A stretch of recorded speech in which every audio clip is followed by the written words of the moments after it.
In this video, we will cover intracranial or cerebral aneurysm.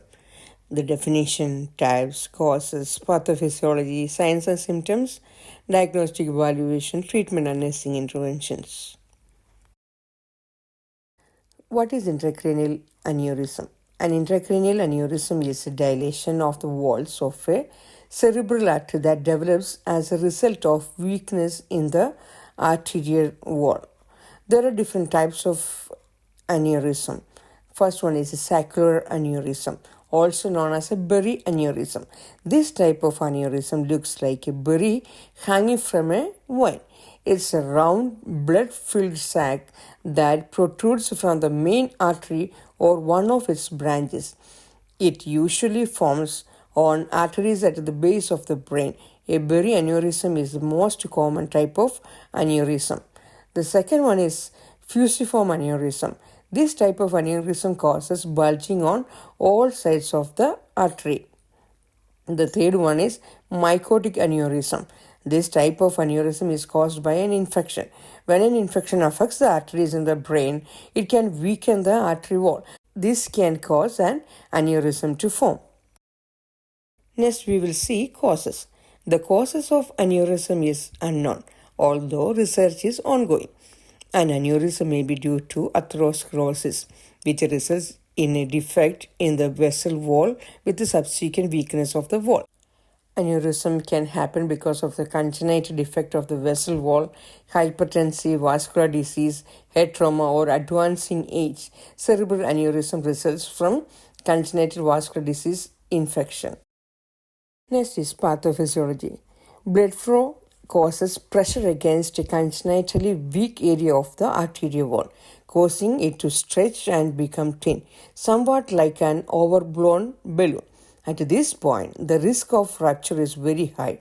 A rupture is followed by a subarachnoid hemorrhage in which blood spills into the space normally occupied by CSF. In some cases, blood also spills into brain tissue, where a clot can damage brain tissue or cause a life-threatening increase in ICP. Signs and symptoms of aneurysm. Most patients are asymptomatic until the time of bleeding. Premonitory symptoms resulting from oozing of blood into the subarachnoid space include headache, intermittent nausea, knuckle rigidity, stiff back and legs.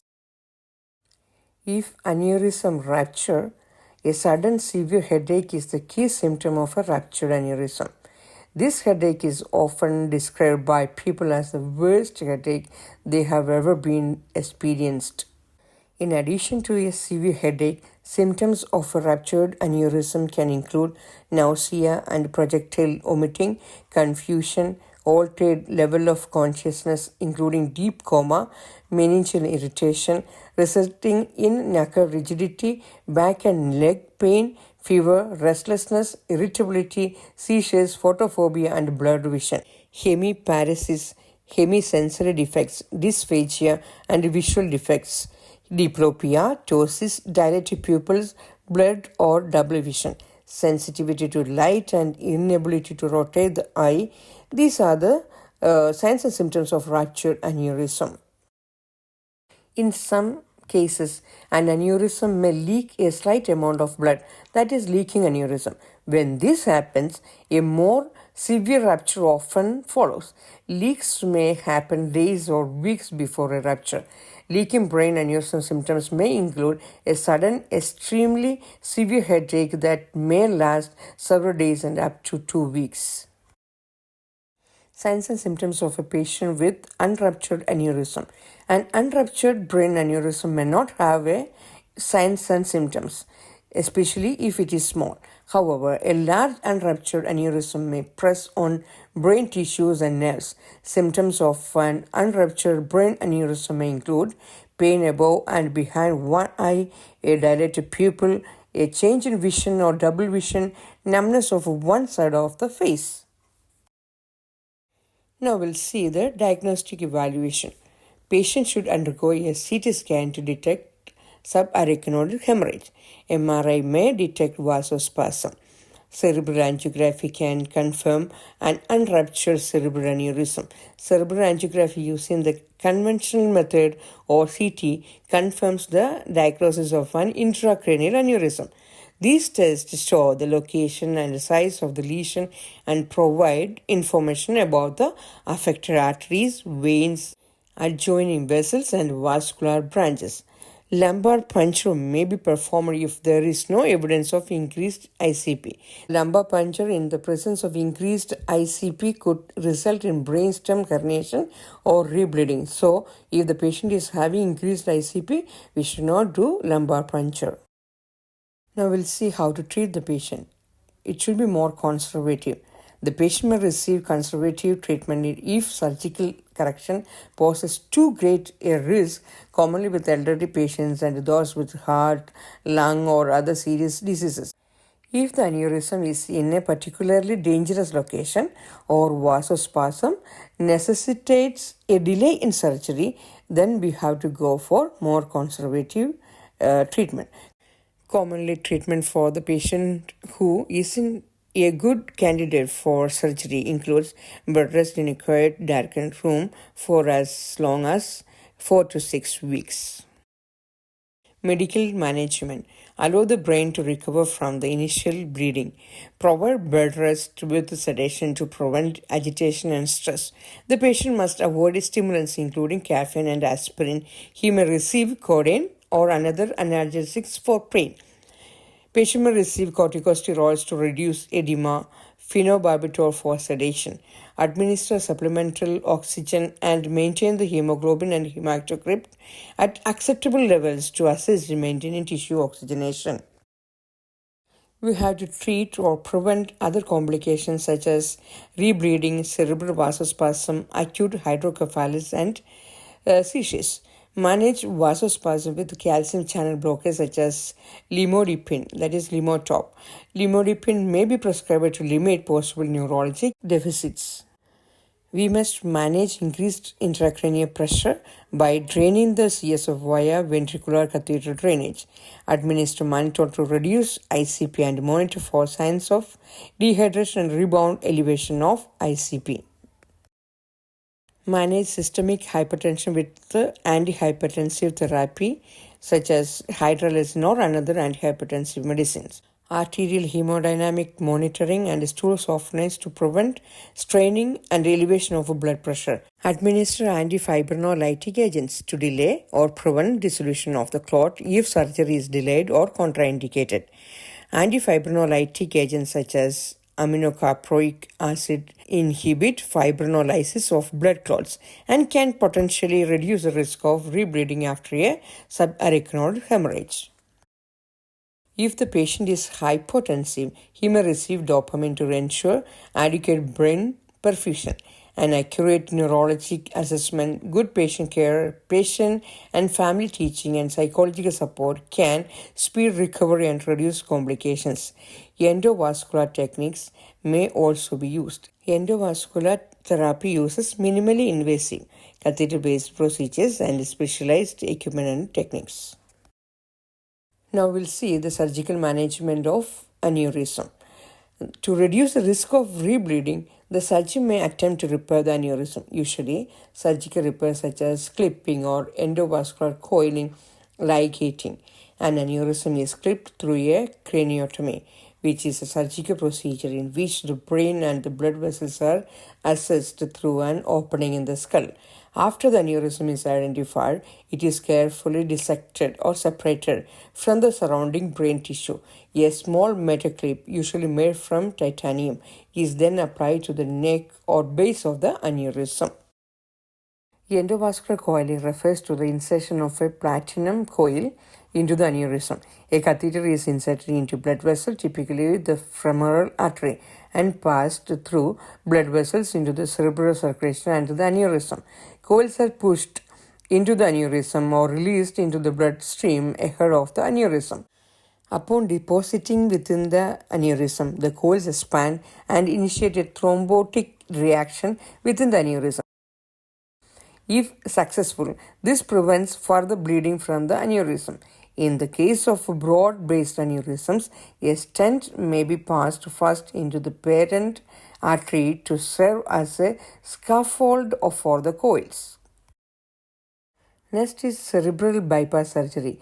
When a patient has an aneurysm involving a blood vessel or a tumor at the base of the skull wrapping around a blood vessel, surgeons eliminate the problem vessel by replacing it with an artery from another part of the body. Now we'll see the nursing interventions. Nursing interventions for improving cerebral tissue perfusion. Monitor closely for neurologic deterioration and maintain a neurologic flow record. Provide support to the patient and his family, especially if neurologic deficits have occurred. Check blood pressure, pulse, level of consciousness, pupillary responses, and motor function hourly. Monitor respiratory status and report changes immediately. Implement aneurysm precautions, that is, immediate and absolute bed rest in a quiet, non-stressful setting. Restrict visitors except for family. Elevate the head of bed 15 to 30 degrees or as ordered. Avoid any activity that suddenly increase blood pressure or obstruct venous return, that is Valsalva maneuver or straining. Instruct patient to exhale during voiding and defecation to decrease strain, eliminate caffeine, administer all personal care, and minimize external stimuli. Apply anti-embolism stockings or sequential compression devices. Observe legs for signs and symptoms of deep vein thrombosis, tenderness, redness, swelling, warmth, and edema. Nursing interventions for relieving sensory deprivation. Keep sensory stimulation to a minimum. Explain restrictions to help reduce patient's sense of isolation. We have to relieve the anxiety of the patient by informing the patient of a plan of care, provide support and appropriate reassurance to patient and family. Nursing interventions for monitoring and managing potential complications. Assess for and immediately report signs of possible vasospasm, which may occur several days after surgery or on the initiation of treatment. Intensified headaches, decreased level of responsiveness, or evidence of aphasia or partial paralysis. Also, administer calcium channel blockers or fluid oleum expanders as prescribed. Vasospasm refers to a condition in which an arterial spasm leads to vasoconstriction. This can lead to tissue ischemia and tissue death, that is necrosis. Cerebral vasospasm may arise in the context of subarachnoid hemorrhage. Symptomatic vasospasm or delayed cerebral ischemia is a major contributor to postoperative stroke and death, especially after aneurysmal subarachnoid hemorrhage. Vasospasm typically appears 4 to 10 days after subarachnoid hemorrhage. Maintain seizure precautions. Also maintain airway and prevent injury if a seizure occurs. Administer anti-seizure medications as prescribed, that is phenytoin or dilantin. Monitor for onset of symptoms of hydrocephalus, which may be acute first 24 hours after hemorrhage, subacute, that is days later, or delayed, that is several weeks after. Report symptoms immediately. Acute hydrocephalus is characterized by sudden stupor or coma. Subacute or delayed is characterized by gradual onset of drowsiness, behavioral changes, and ataxic gait. Monitor for and report symptoms of aneurysm rebleeding. Rebleeding occurs most often in the first 2 weeks. Symptoms include sudden severe headache, nausea, vomiting, decreased level of consciousness, and neurologic deficit. Hyponatremia. Monitor laboratory data often because hyponatremia affects up to 30% of patients. The normal serum sodium level is 135 to 145. So if it is below 135, it's hyponatremia. Report low levels persisting for 24 hours as syndrome of inappropriate antidiuretic hormone or cerebral salt wasting syndrome may develop. That is, kidneys cannot conserve sodium. Prognosis. Outcomes depend on the size of the aneurysm. Small aneurysms less than 7 mm have a low risk of rupture and increase in size slowly. The risk of rupture is less than 1% for this size aneurysm. The prognosis for a ruptured cerebral aneurysm depends on the extent and location of the aneurysm, the person's age, general health, and neurological condition. Some individuals with a ruptured aneurysm die from the initial bleeding. Other individuals with a ruptured aneurysm recover with little or no neurological deficit. Here we conclude intracranial or cerebral aneurysm.